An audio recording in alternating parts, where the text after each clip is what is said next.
जय महाराष्ट्र मित्रांनो, राज्याच्या राजकारणात गेल्या 15 दिवसापूर्वी अजितदादा पवार आपले लाडके उपमुख्यमंत्री त्यांचं अपघाती निधन झालं. ते अपघातच होता की घात होता यावर राज्याच्या कानाकोपऱ्यात जी काही महत्त्वाची जोरदार चर्चा सामान्य नागरिकांपासून ते व्हीआयपींपर्यंत चालली. रोहित पवार यांनी सुद्धा आपल्या ज्या काही शंका होत्या त्या पत्रकार परिषदेच्या माध्यमातून पुढे आणल्या. अमोल मिटकर यांनी सुद्धा महत्त्वाची माहिती पुढे आणली.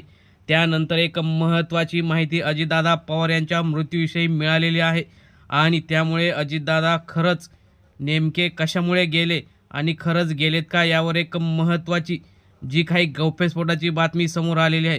आपण सविस्तर बघणार आहोत. चॅनलवर जर तुम्ही नवीन असाल तर चॅनल सबस्क्राईब करून बेल आयकॉन प्रेस करा, म्हणजे रोज नवनवीन राजकीय तथा इतर सर्व घडामोडी तुम्हाला या चॅनलवर बघायला मिळतील. तर आपण सुरुवात करणार आहोत की नेमकं अजितदादा यांच्या मृत्यू प्रकरणी महत्त्वाची कोणती माहिती आलेली आहे. अजितदादा पवार यांच्या निधनानंतर घडलेल्या घटनांनी महाराष्ट्राच्या राजकारणात मोठा ट्विस्ट निर्माण झाल्याचे चित्र रंगवले आहे.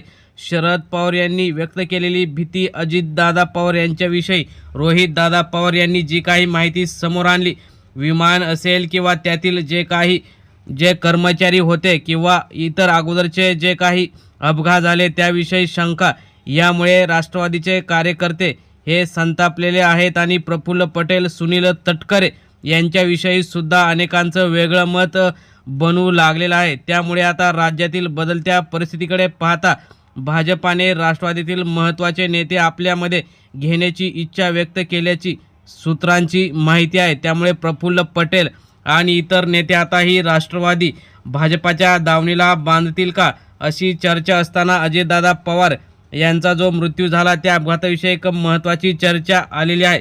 त्यामध्ये जो विमानात ब्लॅक बॉक्स असतो तो जळत नाही, तो एक अतिशय चांगल्या भागात सेफ्टीमध्ये असतो, परंतु तरीही अजितदादा पवार यांच्या विमानातील ब्लॅक बॉक्स जळाल्याची माहिती समोर आलेली आहे. म्हणजे नेमकं असं का होतं, कारण जेवढे याच्यापेक्षा भयंकर असे अपघात होतात परंतु त्यामध्ये ब्लॅक बॉक्स नेहमी सुरक्षित असतो, परंतु अजितदादा पवार यांच्या विमानातील ब्लॅक बॉक्स हा जळाला असल्याची महत्त्वाची माहिती समोर आलेली आहे. म्हणजेच प्रत्येक विमानातील ब्लॅक बॉक्स सुरक्षित राहतो परंतु अजितदादांच्या विमानातील कसा राहिला नाही. त्यामुळे एक महत्त्वाची शंका समोर आलेली आहे की अजितदादांचा घात केला आहे का.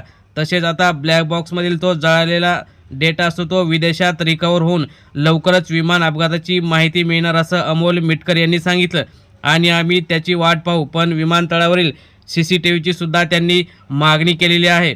विमानतळावरील जे काही पायलट असतील, साहिल मदन, पायलट यश, पायलट सुमित कपूर आणि शांभवी पाठक हे घरातून किती वाजता, कुणाच्या गाडीत निघाले, कुण्या रोडवर ट्रॅफिकमध्ये अडकले आणि त्या ठिकाणचे CCTV फुटेज आणि या सर्वांचा 28 जानेवारीचा जो काही दिनक्रम होता तो महाराष्ट्राला कळू द्या अशी विनंती अमोल मिटकरी आमदार राष्ट्रवादी यांनी केलेली आहे.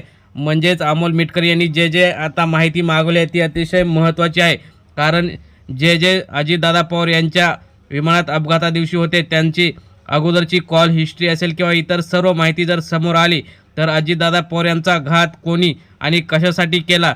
राज्याचा सर्वात लाडका आणि कामाचा माणूस गेल्याने महाराष्ट्रातील जनता अजूनही अजितदादांना विसरली नाही, परंतु गेल्या काही दिवसापासून ज्या अनेक शंका कुशंका उपस्थित केल्या आहेत त्याचं उत्तर तरी शासनाने द्यावं अशी महत्त्वाची मागणी पुढे आलेली आहे. मित्रांनो, तुम्हाला काय वाटतं, अजितदादा पवार यांचा घात झाला आहे की अपघात झाला आहे? तुम्ही सुद्धा तुमच्या प्रतिक्रिया कमेंटमध्ये व्यक्त करून कमेंटमध्ये नक्कीच भावपूर्ण श्रद्धांजली आपल्या या लाडक्या नेत्याला देऊया. धन्यवाद.